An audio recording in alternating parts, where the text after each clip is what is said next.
teman-teman ini akan mempresentasikan tentang standar akuntansi keuangan.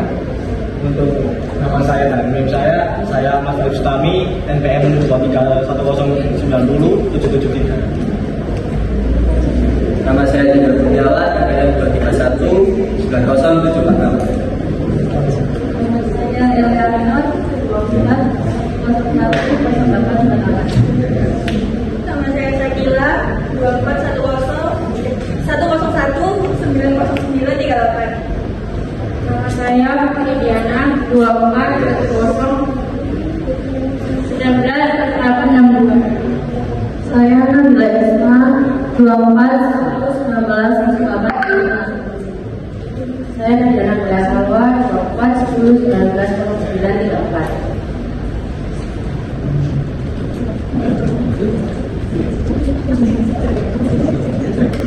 Baik, kalau kita masuk ke materi yang pertama, latar belakang. Laporan keuangan merupakan salah satu utama dalam menyampaikan informasi mengenai posisi keuangan, kinerja serta suatu entitas pada pihak-pihak berkepentingan seperti investor, kreditor, dan manajemen. Informasi yang disajikan dalam laporan keuangan harus memiliki karakteristik kualitatif yaitu relevan, andal, dapat dibandingkan dan bisa dipahami agar dapat digunakan sebagai dasar pengambilan keputusan ekonomi. Seiring dengan perkembangan globalisasi dan meningkatnya persaingan bisnis, kebutuhan akan standar akuntansi yang seragam dan berkualitas tinggi menjadi semakin penting.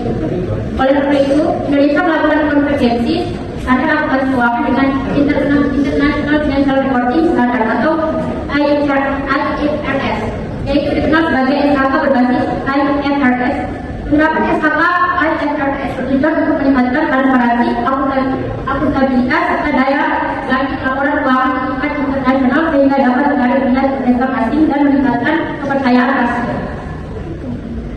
Di sisi lain, tidak sebuah entitas memiliki kebutuhan dan kemampuan untuk menerapkan standar yang kompleks seperti SKK IFRS. Oleh karena itu, disusunlah standar yang lebih sederhana seperti SKPED yang diperuntukkan bagi entitas privat. SKPED memberikan kemudahan dalam penulisan laporan keuangan tanpa mengurangi kualitas informasi yang disajikan. Dengan adanya perbedaan karakteristik antara SKK, IFRS, dan SKPED, penting untuk memahami masing-masing standar tersebut, baik dari segi konsep, penerapan, maupun penyajian laporan keuangannya. Pemahaman ini diharapkan dapat membantu dalam menyusun laporan keuangan yang sesuai dengan kebutuhan entitas serta mendukung pengambilan keputusan yang tepat. Dan untuk SKKM, lahir dari kesadaran bahwa sebagian besar pelaku usaha di Indonesia adalah usaha berskala kecil yang tidak memiliki sumber daya memadai untuk menerapkan standar akuntansi umum yang berlaku. Sebelum SKKM hadir, standar yang paling sederhana dia adalah SKPED atau standar akuntansi keuangan entitas tanpa akuntabilitas publik. Namun standar tersebut masih dianggap terlalu rumit bagi pelaku usaha mikro dan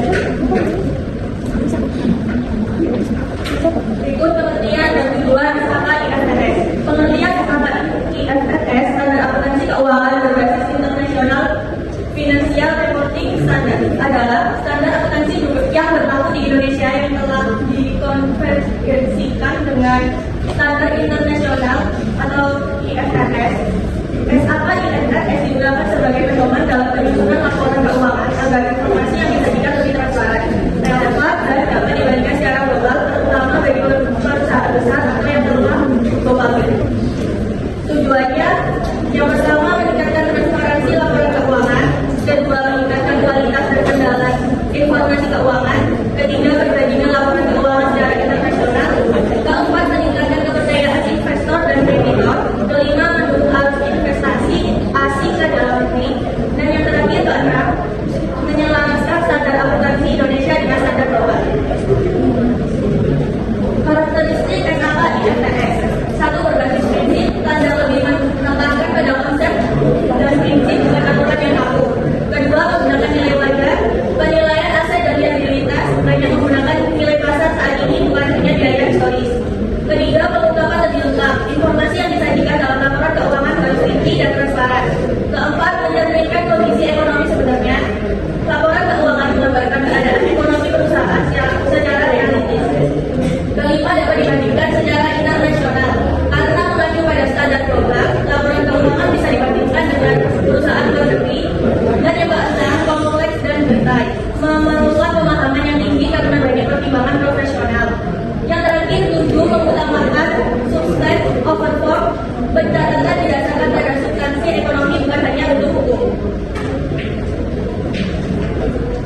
pengertian SHKET atau standar operasi keuangan entitas private adalah standar operasi yang digunakan oleh entitas private yaitu perusahaan yang tidak memiliki akuntabilitas publik signifikan. Misalnya bukan perusahaan terbuka, berusaha efek dan tidak menghimpun dana dari masyarakat luas seperti bank dan asuransi.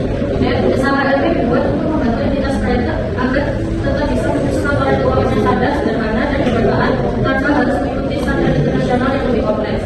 Tujuan satu, menyederhanakan penyusunan laporan keuangan. Dua, memberikan informasi yang relevan dan benar. Tiga, meningkatkan konsistensi dan keterbandingan. Empat, mengurangi beban biaya dan kompleksitas. Lima, mendukung akses pembiayaan. Selanjutnya adalah karakteristik SHKET. Satu, diperuntukkan bagi entitas private, tidak memiliki akuntabilitas publik signifikan, tidak terdaftar di bursa efek, tidak menghimpun dana dari masyarakat. Dua, lebih sederhana dibandingkan SHKET. Banyak menggunakan estimasi kompleks cocok untuk perusahaan skala kecil menengah. Tiga, menggunakan biaya historis. Aset dan kewajiban umumnya dicatat berdasarkan harga perolehan. Empat, ada pengungkapan lebih ringkas. Catatan atas laporan keuangan tidak terlalu detail, fokus pada informasi yang penting saja. Lima, laporan keuangan lebih sederhana.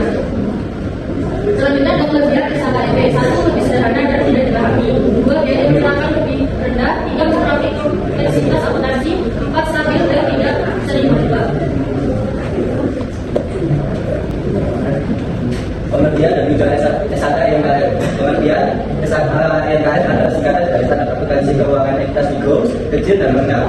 SHKET merupakan standar akuntansi keuangan yang diterbitkan oleh Ikatan Akuntan Indonesia atau IAI sebagai pedoman resmi dalam menyusun laporan keuangan. Bagi entitas yang tergolong usaha mikro, kecil dan menengah di Indonesia, standar ini hadir sebagai jawaban atas kebutuhan pelaku UMKM yang memerlukan panduan akuntansi yang lebih sederhana, praktis dan mudah dipahami tanpa harus mengikuti standar akuntansi yang kompleks seperti SHK berbasis IFRS. Tujuan utama SHKET adalah untuk menyediakan informasi keuangan yang relevan dan handal bagi para pengguna laporan keuangan entitas IFRS, baik itu pemilik usaha, kreditur maupun pihak lain yang berkepentingan.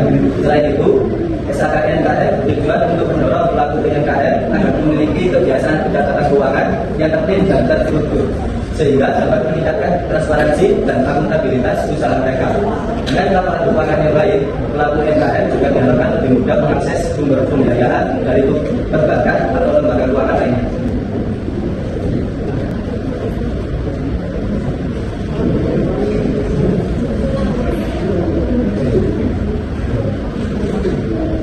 Nah, ini dia dari contoh SHKET pada Bank Sentral Asia Afrika.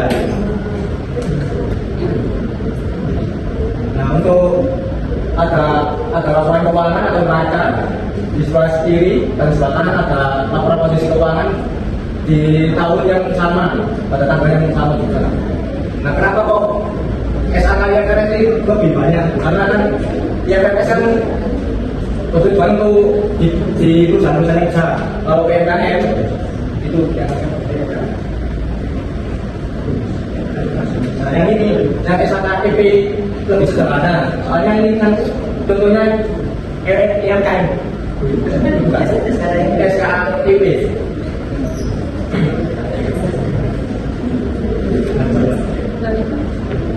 Di laporan keuangan itu ada penata aset, ini aset, liabilitas dan ekuitas. Untuk ada laba rugi, terus laporan komitmen dan kontingensi. Terus ada laporan posisi keuangan, aset, liabilitas dan modal, laporan laba rugi.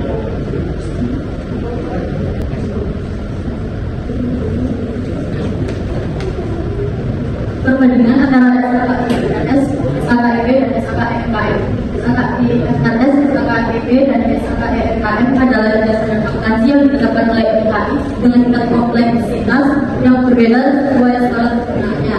SHKET merupakan standar tertinggi yang digunakan oleh perusahaan publik, bank dan asuransi, mewajibkan pelaporan keuangan dengan ukuran berbasis nilai wajar dan pengungkapan yang sangat luas. SHKET berada di posisi menengah untuk perusahaan swasta besar dan tidak terdaftar di bursa. Juga mewajibkan pelaporan keuangan namun dengan pengungkapan yang lebih ringkas. Sedangkan SHKEMKM adalah standar paling sederhana untuk usaha mikro, kecil dan menengah yang hanya mewajibkan 3 laporan keuangan dengan biaya visualis dan keuangan minimal, singkatnya semakin besar skala usaha, maka semakin kompleks cara transaksi yang harus diterapkan. Kesimpulan yang dapat diambil dari presentasi kita pada hari ini yaitu SHK IFRS digunakan oleh perusahaan besar dan publik yang membutuhkan standar pelaporan nasional dengan tingkat pengungkapan tinggi. SHKIP digunakan oleh perusahaan swasta menengah besar yang tidak tercatat di bursa yang memerlukan standar yang lebih komprehensif dari IFRS. SHKMKM digunakan oleh usaha kecil dengan aturan hal yang sederhana, cukup 3 laporan keuangan dan tidak membutuhkan tenaga akuntan profesional. Ulangi, contoh tadi, karena ada yang salah.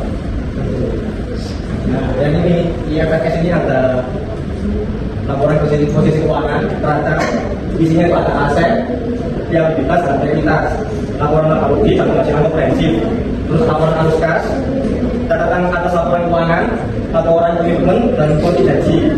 Untuk yang SHKIP itu lebih simpel, cuma ada laporan posisi keuangan, ada aset, kas, piutang persediaan, liabilitas atau utang, dan EWK adalah milik sendiri, modal pemilik. Ada laporan laba rugi, laporan laba ruginya lebih sederhana dibandingkan tadi. Soalnya ini skalanya kecil, gitu ya. Kita banyak menggunakan detail. Terima kasih.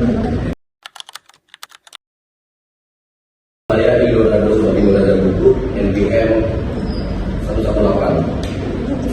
Sebelumnya saya kaitkan dulu dengan kelompok satu tentang IFRS tadi kan.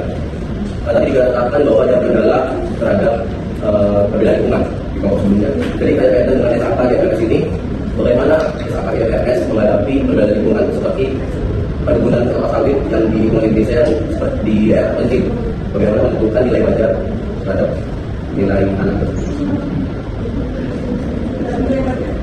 Nilai wajar terhadap aset anak tersebut. Jadi pertanyaannya, jika SHK IFRS, SHKIP, dan SHKMKM memiliki tingkat kompleksitas dan ungkapan yang berbeda, apakah perbedaan tersebut benar-benar dapat meningkatkan kualitas dan transparansi laporan keuangan, atau hanya justru menciptakan potensi ketidaksetaraan informasi serta peluang manipulasi dalam pengambilan keputusan?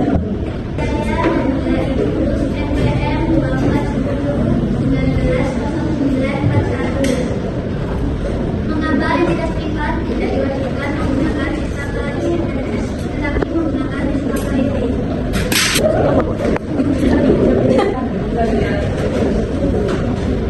Mengapa identitas private tidak diwajibkan menggunakan SHK IFRS tetapi menggunakan SHKIP? Karena identitas private tidak memiliki akuntabilitas publik signifikan sehingga tidak memerlukan standar yang kompleks seperti SHK IFRS. SHKIP dibuat lebih sederhana agar efisien dan sesuai kebutuhan identitas private.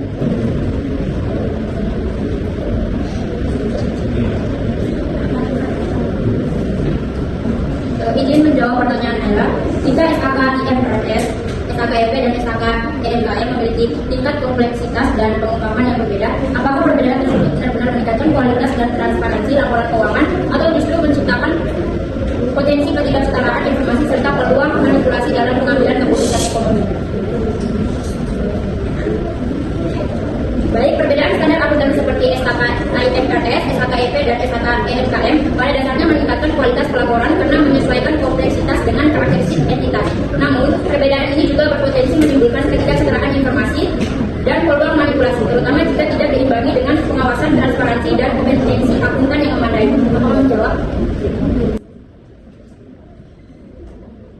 Apakah cukup pertanyaan? Pertanyaannya, bagaimana SHK IFRS menghadapi perbedaan lingkungan dalam lingkungan sawit, nilai wajar aset tanah tersebut karena daerah terpencil? Ya.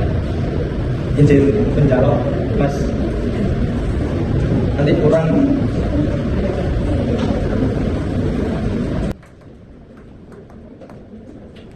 Dalam SHK IFRS, ketika tanah sawit itu berada di daerah terpencil, entitas menggunakan level 3 fair value. Level 3 fair value itu kayak tidak ada pasar aktif, nggak ada data pembanding, nggak ada data yang tidak relevan.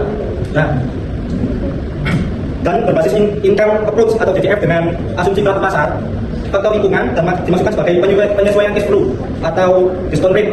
Nilai juga dipengaruhi oleh IS and best use, serta diwajib ditetapkan secara rinci karena tingkat subjektivitas tinggi.